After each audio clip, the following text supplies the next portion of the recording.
12 ਵਜੇ ਲਾਈਟ ਬੰਦ ਕਰਨ ਆਇਆ ਤੇ ਅੰਦਰ ਕੋਈ ਬੈਠੇ ਸਨ ਬਜ਼ੁਰਗ ਤੇ ਉਹਨਾਂ ਨੇ ਕਿਹਾ ਤੁਸੀਂ ਰਾਤ ਨੂੰ ਨਾ ਆਇਆ ਕਰੋ, ਸਾਨੂੰ ਪਰੇਸ਼ਾਨੀ ਹੁੰਦੀ ਹੈ।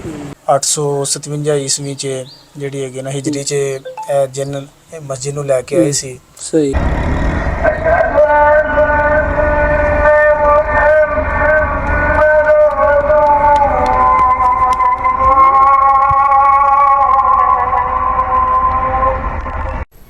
ਲਾਹੌਰ ਤੋਂ ਤਕਰੀਬਨ 50-55 ਕਿਲੋਮੀਟਰ ਦੂਰ ਬਾਬੇ ਬੁੱਲੇ ਸ਼ਾਹ ਦਾ ਸ਼ਹਿਰ ਕਸੂਰ ਦੇ ਲਾਗੇ ਇੱਕ ਪਿੰਡ ਹੈ ਰੰਗਪੁਰ, ਜਿਹੜਾ ਕਿ ਪੁਰਾਣਾ ਕਸੂਰ ਵੀ ਆਖਿਆ ਜਾਂਦਾ ਹੈ।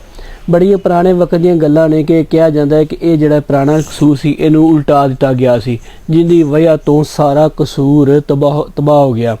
ਤੇ ਉੱਥੇ ਰੰਗਪੁਰ ਦੇ ਵਿੱਚ ਇੱਕ ਮਸਜਿਦ ਹੈ ਜਿਹੜੀ ਕਿ ਅਜੇ ਵੀ ਮੌਜੂਦ ਹੈ। ਆਖਿਆ ਜਾਂਦਾ ਹੈ ਕਿ ਜਦੋਂ ਇਹ ਸ਼ਹਿਰ ਨੂੰ ਤਬਾਹ ਕੀਤਾ ਗਿਆ ਤੇ ਇਹ ਮਸਜਿਦ ਬਚ ਗਈ।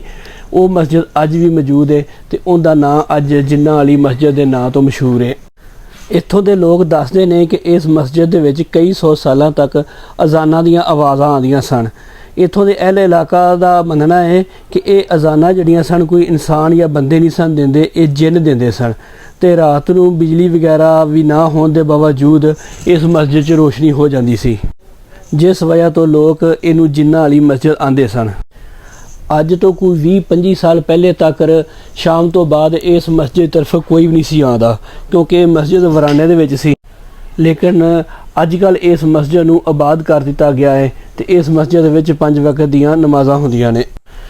ਤੇ ਆਜੋ ਹੁਣ ਮੈਂ ਤੁਹਾਨੂੰ ਲੈ ਕੇ ਚੱਲਣਾ ਕਸੂਰ ਦੇ ਲਾਗੇ ਜਿਹੜਾ ਪਿੰਡ ਰੰਗਪੁਰ ਹੈ, ਉੱਥੇ ਮੌਜੂਦ ਹੈ ਜਿੰਨਾਂ ਵਾਲੀ ਮਸਜਿਦ।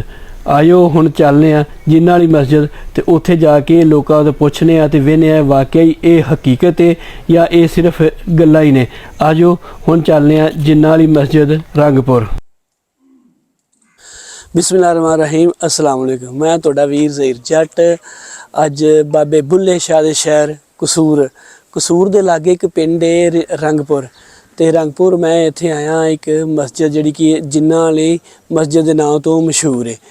ਤੇ ਇੱਥੇ ਜਾ ਕੇ ਵੇਖਦੇ ਹਾਂ ਤੇ ਨਾਲੇ ਪੁੱਛਦੇ ਹਾਂ ਕਿ ਵਜ੍ਹਾ ਤੋਂ ਕਿਉਂ ਮਸ਼ਹੂਰ ਹੈ ਤੇ ਇੱਥੇ ਕੀ ਜਿੰਨ ਆਉਂਦੇ ਨੇ, ਕੀ ਵਜ੍ਹਾ ਹੈ, ਇਹ ਜਾ ਕੇ ਇੱਥੋਂ ਪਤਾ ਕਰਦੇ ਹਾਂ। ਤੇ ਆਜੋ ਹੁਣ ਮਸਜਿਦ ਨਾਲੇ ਤੁਹਾਨੂੰ ਦਿਖਾਣੇ ਆ ਤੇ ਨਾਲੇ ਜਿਹੜਾ ਹੈ ਨਾ ਦੇਖਦੇ ਹਾਂ ਕਿ ਜਿੰਨਾਂ ਵਾਲੇ ਦੇ ਨਾਂ ਤੋਂ ਕਿਉਂ ਮਸ਼ਹੂਰ ਹੈ। ਇਸ ਮਸਜਿਦ ਦਾ ਨਾਮ ਮਸਜਿਦ ਦਾरुल सलाम है ਤੇ ਮਸਜਿਦ ਦਾरुल सलाम ਉਹ ਜਿੰਨਾਂ ਵਾਲੀ ਮਸਜਿਦ ਦੇ ਨਾਂ ਤੋਂ ਮਸ਼ਹੂਰ ਹੈ। ਆਜੋ ਮਸਜਿਦ ਅੰਦਰ ਚੱਲਦੇ ਹਾਂ। ਲੋ ਜੀ ਮੈਂ ਆ ਗਿਆ ਜਿੰਨਾਂ ਵਾਲੀ ਮਸਜਿਦ ਰੰਗਪੁਰ। ਮਸਜਿਦ ਦੇ ਅੰਦਰ ਦਾਖਲ ਹੁੰਦਿਆਂ ਨਾਲ ਇੱਥੇ ਘੜੇ ਪਏ ਨੇ। ਇਹ ਘੜਿਆਂ ਦੇ ਵਿੱਚ ਪਾਣੀ ਹੈ ਠੰਡਾ ਪੀਣ ਵਾਲਾ। ਤੇ ਇਹ ਕੁਛ ਲੋਕ ਇੱਥੋਂ ਦੇ ਆਂਦੇ ਨੇ ਕਿ ਇਸ ਪਾਣੀ ਦੇ ਵਿੱਚ ਵੀ ਸ਼ਿਫਾ ਹੈ। ਤੇ ਦੂਜੇ ਪਾਸੇ ਅਗਰ ਵੇਖਿਆ ਜਾਏ ਤੇ ਇੱਧਰ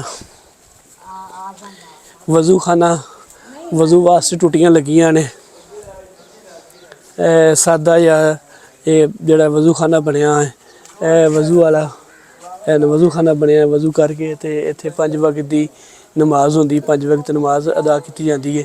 ਤੇ ਆਜੋ ਮਸਜਿਦ ਦਾ ਸੀਨ ਮਾਸ਼ਾਅੱਲਾ ਕਾफ़ी ਖੁੱਲ੍ਹਾ ਹੈ ਤੇ ਜਾ ਕੇ ਦੇਖਦੇ ਹਾਂ ਤੇ ਨਾਲੇ ਇੱਥੋਂ ਪੁੱਛਦੇ ਹਾਂ ਕਿ ਇਹਨੂੰ ਜਿੰਨਾਂ ਵਾਲੀ ਮਸਜਿਦ ਕਿਉਂ ਆਖਿਆ ਜਾਂਦਾ ਹੈ, ਕਿ ਵਾਕਈ ਇੱਥੇ ਜਿੰਨ ਆਉਂਦੇ ਨੇ ਜਾਂ ਜਿੰਨ ਇੱਥੇ ਰਹਿੰਦੇ ਰਹੇ ਨੇ, ਕੀ ਇੱਥੋਂ ਜਾ ਕੇ ਪੁੱਛਦੇ ਹਾਂ। ਆਜੋ ਜ਼ਰਾ। ਹੈ ਇਹ ਜਿੰਨਾਂ ਵਾਲੀ ਮਸਜਿਦ ਹੈ ਜਿਹੜੀ ਕਿ ਅੱਜ ਤੋਂ ਤਕਰੀਬਨ ਕੋਈ 650 ਸਾਲ ਪਹਿਲੇ ਦੱਸਿਆ ਜਾਂਦਾ ਹੈ ਕਿ ਮਸਜਿਦ 650 ਸਾਲ ਪਹਿਲੇ ਇੱਥੇ ਬਣਾਈ ਗਈ ਸੀ ਜਾਂ ਇੱਥੋਂ ਦੇ ਲੋਕਾਂ ਦੇ ਕਹਿਣ ਦੇ ਮੁਤਾਬਕ ਜਿਨ੍ਹਾਂ ਨੇ ਲਿਆ ਕੇ ਇੱਥੇ ਰੱਖੀ ਸੀ। ਤੇ ਇਹ ਇੱਥੇ ਲਿਖਿਆ ਵੀ ਹੈ 857 ਈਸਵੀ 857 ਹਿਜਰੀ, ਜਿਹੜਾ ਕਿ 1429-30 ਈਸਵੀ ਬਣਦਾ ਹੈ। ਤੇ ਤਕਰੀਬਨ 650 ਸਾਲ ਦੇ ਕਰੀਬ ਇਹ ਮਸਜਿਦ ਇੱਥੇ ਮੌਜੂਦ ਹੈ। ਤੇ ਇਹਦੀ ਜਿਹੜੀ ਤਮੀਰ ਹੈ ਉਹ ਪੁਰਾਣੇ ਮੁਗਲ ਬਾਦਸ਼ਾਹ ਦੀ ਜਿਨ ਕਿ ਟਾਇਲ ਨਾਲ ਬਣੀ ਹੈ ਤੇ ਉਸ ਤਰਜ਼ ਦੀ ਹੈ। ਤੇ ਹੁਣ ਇਹਨੂੰ ਜਦੀਦ ਤਰੀਕੇ ਨਾਲ ਲੋਕਾਂ ਨੇ ਇਹ ਤਕਰੀਬਨ 10-15 ਸਾਲ ਤੋਂ ਨਵੇਂ ਜਿਸ ਤਰੀਕੇ ਨਾਲ ਰੰਗ ਇਹਨੂੰ ਜਿਹੜਾ ਡੈਕੋਰੇਟ ਕੀਤਾ ਹੈ ਤੇ ਇਹ ਸਾਰੀ ਨਵੀਂ ਜਿਹੜੀ ਹੈ ਨਾ ਇਹਨੂੰ ਨਵੇਂ ਤਰੀਕੇ ਦੇ ਨਾਲ ਇਹਨੂੰ ਬਣਾਇਆ ਹੈ। ਤੇ ਮਸਜਿਦ ਦੇ ਨਾਲ ਇੱਧਰ ਇਹਦੀ ਜਿਹੜੀ ਸਭ ਤੋਂ ਖਾਸ ਵਜ੍ਹਾ ਹੈ ਕਿ ਜੁਮੇਰਾਤ ਵਾਲੇ ਦਿਨ ਕਹਿੰਦੇ ਨੇ ਕਿ ਇੱਥੇ ਜਿਹੜਾ ਨਾ ਲੋਕ ਮੰਨਤਾਂ ਮੰਗਣ ਆਉਂਦੇ ਨੇ। ਤੇ ਇਹ ਜਗ੍ਹਾ ਹੈ ਉਹ ਜਿੱਥੇ ਲੋਕ ਆ ਕੇ ਦੀਵੇ ਬਾਲਦੇ ਨੇ ਤੇ ਉਹਨਾਂ ਦੀਆਂ ਮੁਰਾਦਾਂ ਪੂਰੀਆਂ ਹੁੰਦੀਆਂ ਨੇ।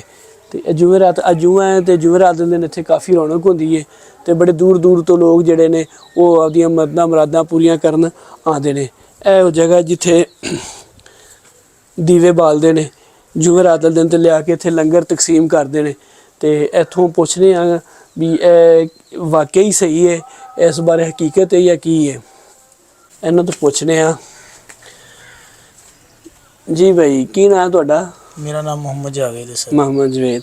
ਅੱਛਾ ਭਾਈ ਜਵੇਦ, ਇਹ ਜਿਹੜਾ ਇੱਥੇ ਦੀਵੇ ਬਾਲਦੇ ਨੇ ਮੰਨਤਾਂ ਮੰਨਦੇ ਨੇ, ਇਹ ਕੀ ਹਕੀਕਤ ਇਹਨਾਂ ਦੀ? ਇਹ ਸਰ ਇਹ ਹੈਗਾ ਕਿ ਇਹ ਜਿਹੜੀ ਮਸਜਿਦ ਹੈਗੀ ਹੈ, ਜਿਵੇਂ ਕਿ ਤੁਹਾਨੂੰ ਪਤਾ ਹੋਏਗਾ 857 ਈਸਵੀ 'ਚ ਜਿਹੜੀ ਹੈਗੀ ਨਾ ਹਿਜਰੀ 'ਚ ਇਹ ਜਿੰਨ ਮਸਜਿਦ ਨੂੰ ਲੈ ਕੇ ਆਏ ਸੀ। ਸਹੀ। ਅੱਲਾਹ ਤਾਲਾ ਜਾਣਦਾ ਇਸ ਬਾਰੇ, ਜਾਂ ਜਿਹੜਾ ਹੈਗਾ ਨਾ ਉਹ ਕਾਇਨਾਤ ਜਾਂ ਜਿਹੜੇ ਜਿੰਨ ਲੈ ਕੇ ਆਏ ਸੀ ਉਹਨਾਂ ਨੂੰ ਪਤਾ ਹੈ ਕਿ ਕੀ ਮਾਜਰਾ ਸੀ। ਬਹਰਹਾਲ ਇਹ ਜਿਹੜੀ ਮਸਜਿਦ ਹੈ ਕਿਸੇ ਮਿਸਤਰੀ ਨੇ ਤਾਮੀਰ ਨਹੀਂ ਕੀਤੀ, ਇਹਨੂੰ ਜਿੰਨ ਲੈ ਕੇ ਆਏ ਸੀ, ਇੱਥੇ ਜ਼ਰੂਰਤ ਸੀ। ਤੇ ਜਦੋਂ ਲੋਕੀ ਸਵੇਰ ਉੱਠੇ ਨੇ ਤੇ ਉਹਨਾਂ ਨੇ ਦੇਖਿਆ ਕਿ ਇੱਥੇ ਜਿਹੜੀ ਹੈਗੀ ਮਸਜਿਦ ਮੌਜੂਦ ਹੈ। ਸਹੀ। ਤੇ ਇਹ ਜਿਹੜੇ ਦੀਵੇ ਬਾਲਦੇ ਨੇ, ਦੀਵੇ ਵਾਕਈ ਇੱਥੇ ਮੁਰਾਦਾਂ ਪੂਰੀਆਂ ਹੁੰਦੀਆਂ ਨੇ? ਜੀ ਸਰ, ਇਹ ਯਕੀਨੀ ਗੱਲ ਹੈਗੀ ਹੈ ਕਿ ਜਿਹੜਾ ਹੈਗਾ ਨਾ, ਜਿਹੜਾ ਇੱਥੇ ਆ ਕੇ ਨਮਾਜ਼ ਪੜ੍ਹ ਕੇ 2 ਰਕਾਤ ਨਫਲ ਪੜ੍ਹ ਕੇ ਤੇ ਅੱਲਾ ਨਾਲ ਮੰਗਦਾ ਕਿ ਅੱਲਾ ਇਹ ਜਿਹੜੇ ਤੇਰੀ ਨੇਕ ਮਖਲੂਕ ਹੈਗੀ ਹੈ, ਇਹਨਾਂ ਦੇ ਸਦਕੇ ਇਹ ਮੇਰੀ ਜਾਇਜ਼ ਹਾਜਤ ਹੈਗੀ, ਇਹਨੂੰ ਪੂਰਾ ਕਰ ਦੇ, ਤੇ ਅੱਲਾ ਦੀ ਜ਼ਾਤ ਜਿਹੜਾ ਹੈਗਾ ਨਾ ਪੂਰਾ ਕਰਦੀ ਹੈ। ਸਹੀ। ਤੇ ਜਿਹੜਾ ਹੈਗਾ ਮੈਂ ਵੀ ਇੱਕ ਅੱਜ ਤੋਂ ਤਕਰੀਬਨ 8 ਸਾਲ ਪਹਿਲੇ ਇੱਕ ਮੰਨਤ ਮੰਗੀ ਸੀ ਤੇ ਮੇਰੀ ਵੀ ਪੂਰੀ ਹੋਈ ਹੈ। ਸਹੀ। ਯਾਨੀ ਕਿ ਜਿਹੜੀ ਮੰਨਤ ਮੰਨਦੇ ਉਹ ਪੂਰੀ ਹੁੰਦੀ ਹੈ। ਠੀਕ ਹੋ ਗਿਆ। ਲੇਕਿਨ ਇਹ ਹੈਗਾ ਸਰ, ਮੰਗਣੀ ਇਹ ਤਰੀਕੇ ਨਾਲ ਨਹੀਂ, ਮੰਗਣੀ ਅੱਲਾ ਕੋਲੋਂ ਹੈ, ਵਸੀਲਾ ਇਹਨਾਂ ਦਾ ਦੇਣਾ ਨੇਕ ਬੰਦਾ। ਠੀਕ ਹੈ, ਨੇਕ ਬੰਦਿਆਂ ਦਾ ਵਸੀਲੇ ਨਾਲ ਅੱਲਾ ਕੋਲੋਂ ਮੰਗਣਾ। ਤੇ ਇੱਥੇ ਹਰ ਜੁਮਰਾਤ ਹਜ਼ਾਰਾਂ ਲੋਕ ਜਿਹੜੇ ਹੈਗੇ ਨੇ ਨਾ ਜਮ੍ਹਾਂ ਹੁੰਦੇ ਨੇ, ਬੜੀ ਦੂਰੋਂ ਦੂਰੋਂ ਲੋਕ ਆਉਂਦੇ ਨੇ ਸੁਣ ਕੇ, ਕਿਉਂਕਿ ਇਹ ਜਿਹੜੀ ਹੈਗੀ ਇੱਕ ਫੇਮਸ ਮਸਜਿਦ ਹੈਗੀ ਹੈ ਤੇ ਲੋਕ ਬਹੁਤ ਜ਼ਿਆਦਾ, ਤੁਸੀਂ ਗੂਗਲ ਤੇ ਵੀ ਸਰਚ ਕਰੋਗੇ ਇਹਦੇ ਬਾਰੇ ਤੁਹਾਨੂੰ ਮਾਲੂਮਾਤ ਮਿਲੇਗੀ। ਸਹੀ। ਤੇ ਇਹਦੇ ਤੇ ਸਰ ਬਹੁਤ ਦੂਰੋਂ ਲੋਕ ਆ ਕੇ ਮੰਨਤਾਂ ਮੰਗਦੇ ਨੇ ਤੇ ਉਹਨਾਂ ਦੀਆਂ ਜਾਇਜ਼ ਮੰਨਤਾਂ ਜਿਹੜੀਆਂ ਨੇ ਪੂਰੀਆਂ ਹੁੰਦੀਆਂ ਨੇ। ਅੱਜ ਹੁਣ ਤੁਹਾਨੂੰ ਮਸਜਿਦ ਦਾ ਅੰਦਰੂਨੀ ਸਾਬ ਖਾਣੇ ਆ ਤੇ ਨਾਲੇ ਇੱਥੋਂ ਦੇ ਜਿਹੜੇ ਇਮਾਮ ਮਸਜਿਦ ਨੇ ਉਹਨਾਂ ਤੋਂ ਪੁੱਛਦੇ ਆ ਕਿ ਇਹ ਜਿੰਨਾਂ ਦੀ ਕੀ ਹਕੀਕਤ ਹੈ, ਇੱਥੇ ਵਾਕਈ ਜਿੰਨ ਰਹਿੰਦੇ ਸਨ ਜਾਂ ਇਹ ਇੱਕ ਅਫਵਾਹ ਹੈ। ਅੱਜ ਜ਼ਰਾ ਇਮਾਮ ਸਾਹਿਬ ਤੋਂ ਪੁੱਛਦੇ ਆ। ਇਹ ਜੀ ਮਸਜਿਦ ਦਾ ਅੰਦਰੂਨੀ ਸਾਬ ਜਿਹੜਾ ਕਿ ਕਾਫੀ ਜਿਹੜਾ ਨਾ ਪੁਰਾਣੇ ਜ਼ਮਾਨੇ ਦਾ ਮੁਗਲਾਂ ਦੀ ਤਰਜ਼ ਤਮੀਰ ਦਾ ਹਿੱਸਾ ਲੱਗਦਾ ਹੈ ਤੇ ਪੁਰਾਣੀ ਹੈ। ਜਿਸ ਤਰ੍ਹਾਂ ਕਿ ਮਸਜਿਦ ਦੇ ਬਾਰੇ ਵੀ ਲਿਖਿਆ ਕਿ ਤਕਰੀਬਨ 857 ਹਿਜਰੀ ਦੇ ਵਿੱਚ ਇਹ ਬਣਾਈ ਗਈ ਹੈ ਤੇ ਇਹ ਮਸਜਿਦ ਜਿਹੜੀ ਹੈ ਉਹ ਸਾਰੀ ਪੁਰਾਣੀ ਤਰਜ਼ ਤਮੀਰ ਦਾ ਸ਼ਾਹਕਾਰ ਹੈ।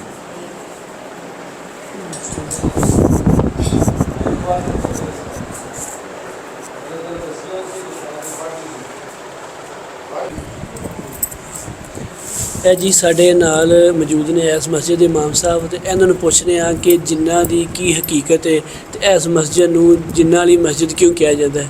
ठीक है सर जी। बिस्मिल्लाहिर्रहमानिर्रहीम। ये मस्जिद तकरीबन 600 साल पुरानी है और इसकी तारीख मुख्तलिफ है कि अब्दुल खालिक मज़ार करीब उन आस्थाने के उत्ते बाबा जी होया करते सन सिबगतुल्ला साहब और जितने भी यानी कि गालिबन उन्होंने तो पहले अब्दुल खालिक साहब सन उन्होंने दौर के अंदर मस्जिद तामीर हुई सी और बाद उत्थे कोई जिन्नात वगैरह होंदे सन ते बियाबान च सी ਉਹਨਾਂ ਨੂੰ ਫਿਰ ਉੱਥੇ ਇਹਨਾਂ ਨੇ ਕਿਹਾ ਕਿ ਤੁਸੀਂ ਬੈਠਿਆ ਕਰੋ, ਅਸੀਂ ਤੁਹਾਨੂੰ ਇੱਥੇ ਪੜ੍ਹਾ ਦਿਆਂ ਕਰਾਂਗੇ। ਨਾਜ਼ਰਾ ਕੁਰਾਨ ਪੜ੍ਹਦੇ ਸਨ। ਬਸ ਇਹਦੀ ਇਹ ਹਕੀਕਤ ਹੈ ਕਿ ਇੱਥੇ ਇਹ ਫਿਰ ਉਸ ਤੋਂ ਬਾਅਦ ਬੇਆਬਾਦ ਹੀ ਰਹੀ। ਲੋਕ ਜੁਮੇਰਾਤ ਨੂੰ ਇੱਥੇ ਆਉਂਦੇ ਨੇ, ਮੰਨਤਾਂ ਵਗੈਰਾ ਮੰਨਦੇ ਨੇ, ਦੁਆਵਾਂ ਕਰਦੇ ਨੇ। ਲੇਕਿਨ ਕੁਛ ਅਰਸਾ ਹੋਇਆ ਅੱਲਾਹ ਤਾਲਾ ਨੇ ਤੌਫੀਕ ਦਿੱਤੀ, ਇਸ ਨੂੰ ਆਬਾਦ ਕੀਤਾ। ਜੁਮਾ ਵਗੈਰਾ, एहतिकाफ़ वगैरह, नमाज, ਇਹਦੀ हकीकत है और इनके अंदर कोई ज़्यादा यानी कि जिन्नात उठा के ले आए, चुक के ले आए, ऐसी चीज़ां कोई मौजूद नहीं है। इस तरज़ दी अब्दुल खालिक मज़ार के नाल भी मस्जिद है और इस तरज़ की बनी हुई है जी। है कुछ लोग याद नहीं कि इत्थे पहले लोग शाम की मगरब की नमाज तो बाद नहीं सी आते जी जी जिन इबादत वगैरह करते सन, तलावत दी आवाज़ां आदियां सन, इहदे च किन्नी को हकीकत है? इतने पहले मुतवल्ली सन भाई मुनीर सन, साढ़े गाँव के साढ़े अजीज़ सन, सही वो फौत हो गए ने। उन्होंने 19 साल इसकी खिदमत की है। जो इस मस्जिद च बिजली भी नहीं सी उदों भी इत्थे आते सी। उन्होंने एक दफ़ा वाक़या दसिया सी कि मैं रात को 12 बजे लाइट बंद करना आया तो अंदर कोई बैठे सन बजुर्ग, तो उन्होंने कहा तुसीं रात को आया करो, सानू परेशानी होंदी है। इस तरह का एक वाक़या उन्होंने दसिया सी। या कोई बजुर्ग दसदे ने साढ़े वड्डे कि इत्थे कोई वाकई मगरिब तो बाद नहीं सी आंदा क्योंकि सारा जंगल बियाबान सी, लोग डरदे सन।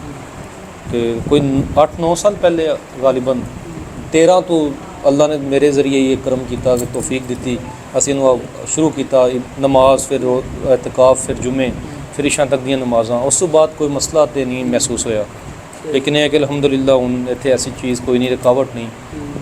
ਇਤਕਾਫ ਵੀ ਹੁੰਦਾ ਹੈ, ਉਸ ਤੋਂ ਬਾਅਦ ਆਮ ਰੂਟੀਨ 'ਚ ਕੋਈ ਨਹੀਂ ਰਹਿੰਦਾ, ਨਾ ਰਹਿਣ ਦੇਈਦਾ, ਕਿਉਂਕਿ ਕਿਸੇ ਦਾ ਕੋਈ ਵਹਿਮ ਦੇ ਨਾਲ ਹੀ ਕੋਈ ਬੰਦਾ ਫੌਤ ਹੋ ਜਾਵੇ ਤੇ ਸਾਡੇ ਜ਼ਿੰਮੇ ਪੈ ਜਾਏਗਾ। ਸਹੀ ਤੇ ਬਾਕੀ ਜਿਹੜਾ ਹਕੀਕਤ ਇਹ ਹੀ ਹੈ ਕਿ ਹੁਣ ਅਲਹਮਦੁਲਿਲਾ ਨਮਾਜ਼ਾਂ ਸਭ ਕੁਝ ਹੋ ਰਹੀਆਂ, ਲੇਕਿਨ 70-80 ਸਾਲ ਦੇ ਜਾਂ 100 ਸਾਲ ਦੇ ਲੋਕ ਇਹ ਹੀ ਦੱਸਦੇ ਨੇ ਕਿ ਇੱਥੇ 5 ਵਕਤ ਦੀ ਨਮਾਜ਼ ਨਹੀਂ ਸੀ ਹੁੰਦੀ, ਨਾ ਹੀ ਇੱਥੇ ਅਸੀਂ ਕਦੀ ਇਤਕਾਫ ਕਰਦੇ ਹਾਂ ਕਿਸੇ ਨੂੰ ਵੇਖਿਆ, ਨਾ ਕੋਈ ਜੁਮਾ ਮਤਲਬ ਹੁੰਦਿਆ ਇੱਥੇ ਦੇਖਿਆ। ਇਹ ਹੁਣ ਅਲਹਮਦੁਲਿਲਾ ਅੱਲਾ ਦਾ ਕਾਰਜ ਹੀ ਆਬਾਦ ਹੈ ਤੁਹਾਡੇ ਸਾਹਮਣੇ, ਇਹਦੀ ਇਹ ਹਕੀਕਤ ਹੈ ਜੀ।